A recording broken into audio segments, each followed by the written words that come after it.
how to turn off Wi-Fi for WhatsApp on iPhone. So if you want to turn off Wi-Fi for WhatsApp on your iPhone, then what you need to do is first, you just need to simply open up your WhatsApp application. After opening your WhatsApp, you need to go with your profile, which will be on the bottom. From your profile, you need to scroll down a bit. And then you will find an option of storage and data. Tap on it. Now you need to tap on proxy.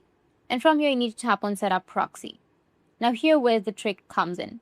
Enter a random IP address in the proxy field. The format should match a typical IP like the one I'm using in this demonstration. You can input any invalid IP address. Once you've entered the address, you need to tap on save, which will be in the top right. Go with done, which will be on the bottom, and then go with save.